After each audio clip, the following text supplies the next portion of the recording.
बोले श्यावर रामचंद्र भगवान की जय। श्री हनुमान जी महाराज की जय।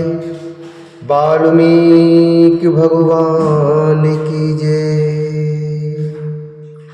श्रीमद् वाल्मीकि रामायण के अयोध्या कांड के 59वें सर्ग में आज हम प्रवेश करेंगे और जिसमें वर्णन है सुमंत्र द्वारा श्री राम के शोक से जड़ चेतन एवं अयोध्यापुरी की दुरावस्था का वर्णन तथा राजा दशरथ का विलाप। अयोध्यापुरी की दुरावस्था का वर्णन तथा राजा दशरथ का विलाप। सुमंत्र ने कहा, मम त्वश्वा निर्वृत्तस्य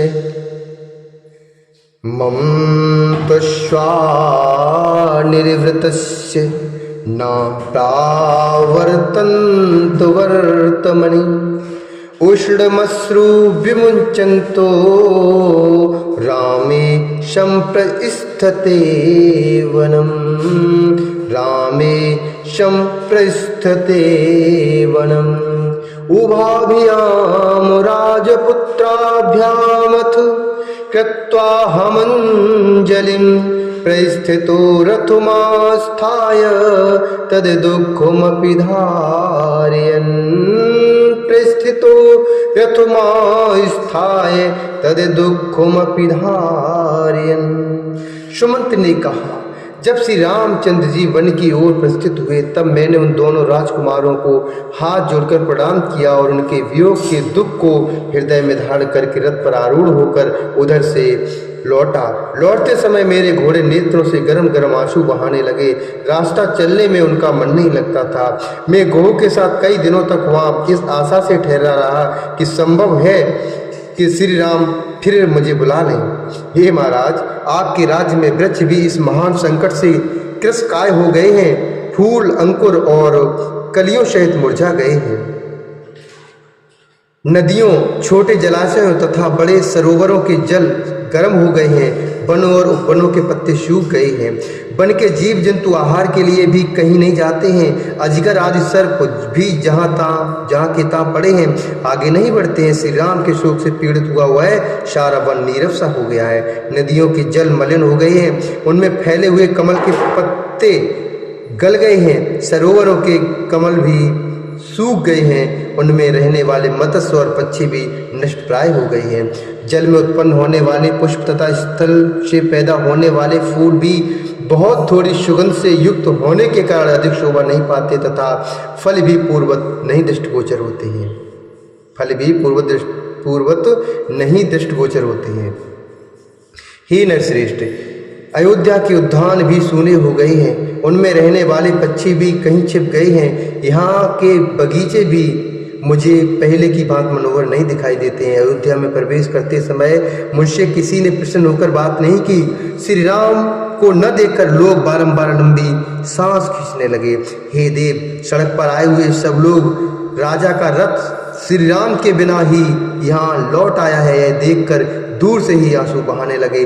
अट्टालिकाओं, विमानों और प्रासादों पर बैठी हुई स्त्रियां वहां से रथ को सूना ही लौटा हुआ देखकर श्री राम को न देखने के कारण व्यथित हो उठी और हाहाकार करने लगी। उनके कज्जल आदि से रहित बड़े बड़े नेत्र आंसुओं के वेग से डूब गए थे। वे स्त्रियां अत्यंत आर्त होकर अव्यक्त भाव से एक दूसरे की ओर देख रही थीं। शत्रुओं, मित्रों तथा उदासीन मध्यस्थ मनुष्यों को भी मैंने समान रूप से दुखी देखा है। किसी के शोक में मुझे कुछ अंतर नहीं दिखाई दिया है। हे महाराज, अयोध्या के मनुष्यों का हर्ष छिन गया है। वहाँ के घोड़े और हाथी भी बहुत दुखी हैं।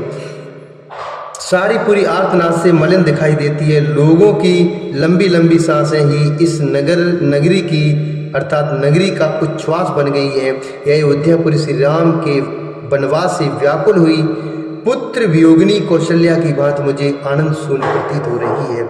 सुमंत्र के वचन को सुनकर राजा ने उनसे अश्रु गदगद परम दीन वाणी में कहा, हे सूत, जो पापी कुल और पापपूर्ण देश में उत्पन्न हुई है, जो पापी कुल और पापूर देश में उत्पन्न हुई है तथा जिसके विचार भी पाप से भरे हैं, उस कैकेयी के कहने में आकर मैंने सलाह देने में कुशल वृद्ध पुरुषों के साथ बैठकर इस विषय में कोई परामर्श भी नहीं किया।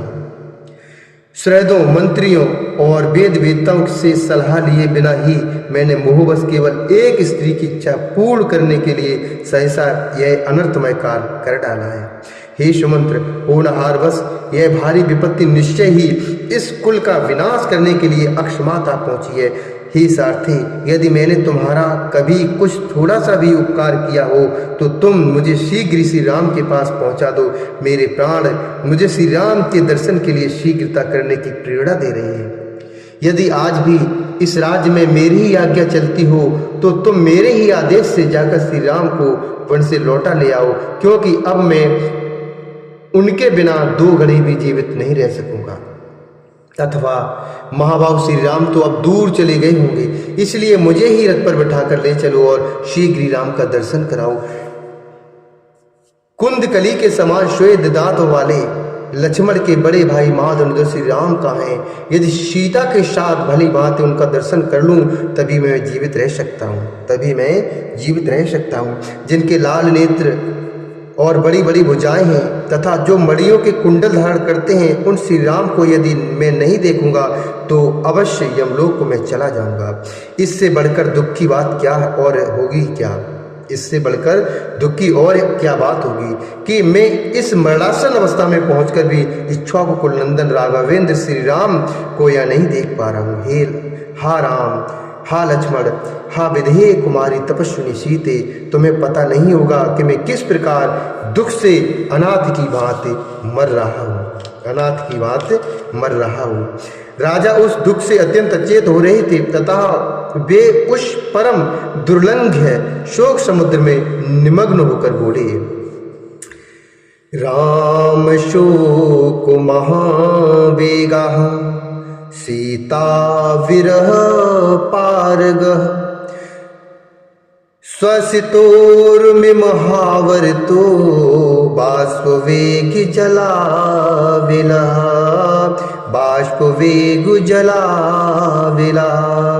बाहुविक्षेप मीनोऽशौ विक्रन्दित महाश्वनः प्रकीर्णकेशशैवालः कैकेयी वडवा मुखा।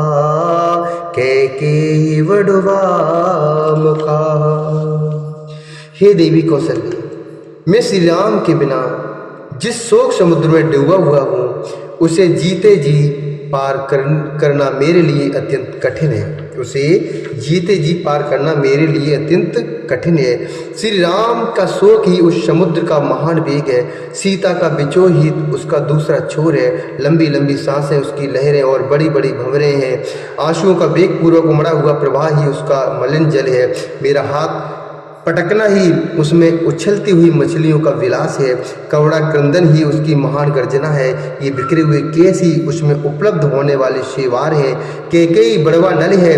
वह शोक समुद्र मेरी वेग पूर्वक होने वाली अश्रु वर्षा की उत्पत्ति का मूल कारण है। मंथरा के कुटिलतापूर्ण वचन ही उस समुद्र के बड़े बड़े ग्रह हैं।